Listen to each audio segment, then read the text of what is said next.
এজন্য বিশ্বনবী বললেন, খবরদার এদিনের নামাজ মিস করো না। মান তারাকা সালাসা জুমাইন তাহাউনান, গাফলতি করে টানা 3টা জুমা যে ব্যক্তি মিস করলো, তাবা আল্লাহু ফি কলবিহি, রব্বুল আলামিন ওই লোকটার অন্তরের মধ্যে মোহর মেরে দেয়। ওয়া কুতিবা ফি জুমরাতিল মুনাফিকিন, মুনাফিকদের খাতায় তার নাম তুলে দেয়। 3টা জুমা যদি কেউ মিস করে, 2টা পানিশমেন্ট। এক হচ্ছে তবা আল্লাহু ফি কলবি, আল্লাহ অন্তরে মোহর মেরে দেয়। ভালো কথা ভাল লাগে না, নামাজ ভাল লাগে না, আজান ভাল লাগে না, ইসলাম ভাল লাগে না, শুধু মौज মাস্তি ভাল লাগে, গান বাজনা ভাল লাগে, এরকম আছে না নাই? জুমার নামাজে যায়। আরেকটা হলো কুতিবা মিনাল মুনাফিকিন, মুনাফিকদের খাতায় নাম তুলে দেয়। আল্লাহ হেফাজত করো। আরো জোরে পড়েন আমিন। আমিন। জুমার দিন আগে আগে মসজিদে আসবেন ইনশাআল্লাহ। সবাই রাজি? ইনশাআল্লাহ। আসেন, আল্লাহ জুমার ব্যাপারে কি ওয়াজ আমাদেরকে করলেন আমরা শুনি। শুনতে রাজি?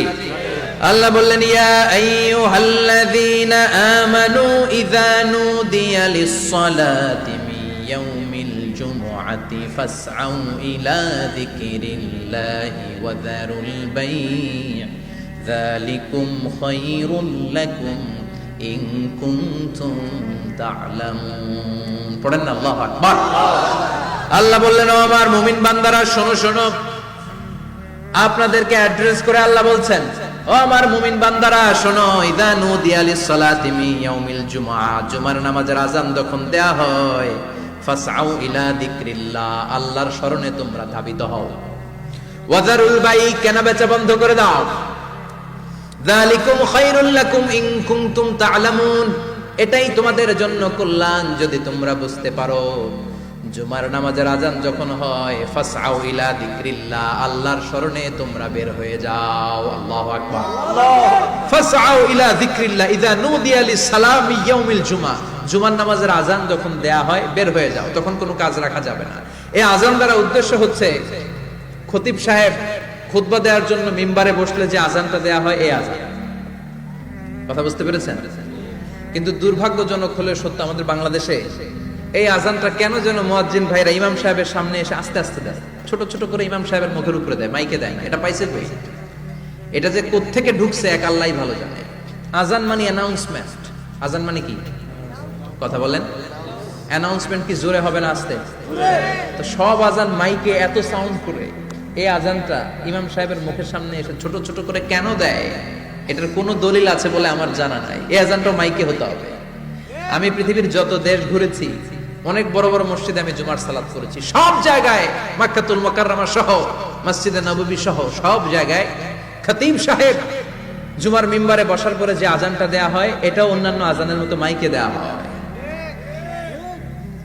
আল্লাহ বললেন, ইযা নুদিয়া লিস-সালামি ইয়াউমিল জুমআ, জুমার দিনে আযান যখন দেয়া হয়, এই আযান দ্বারা উদ্দেশ্য হচ্ছে খতিব বসলে যে আযান 12:30 12:15 দিকে যে আযান, এই আযান উদ্দেশ্য নয়। বিশ্বনবীর সময়ে এই 12:30 12:15 দিকে যে আযান ছিল, এটা ছিল না।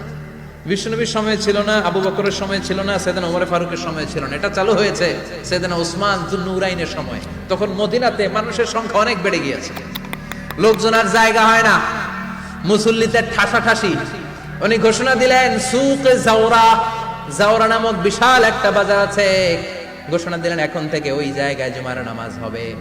মানুষ যেন আগ থেকে প্রস্তুতি নিয়ে আসতে পারে, এজন্য জাওরা নামক বাজারে উনি আর একটা আযান দেওয়ার প্রচলন করলেন। সুবহানাল্লাহ।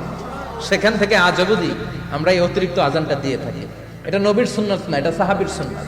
বিশ্বনবীর সুন্নাহ মেনে নেওয়া যেমনি আবশ্যক, 4 খলিফার থেকে পাওয়া সুন্নাতগুলো মেনে নেওয়া আবশ্যক।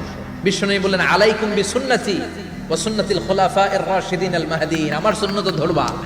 হেদায়েত প্রাপ্ত 4 খলিফার সুন্নাত ধরবা। কেমনে ধরবা? ইক্ষু চিনেন? ইক্ষু না গ্যান্ডারি নাকি আখ না কুশাই? হ্যাঁ, আখ। কাঁচা আখ খায় কি করে? এই সামনের দাঁত দিয়ে ভাঙে না? সামনের দাঁত দিয়ে বলে ভাঙে, চাপার দাঁত দিয়ে, এই জায়গার দাঁত দিয়ে শক্ত করে ধরতে হয়। বিশ্বনবী বললেন, আব্দু আলাইহা বিন নওয়াজিজ, আমার সুন্নাত আর সাহাবীদের সুন্নাতকে চাপার দাঁত দিয়ে আঁকড়ে ধরো।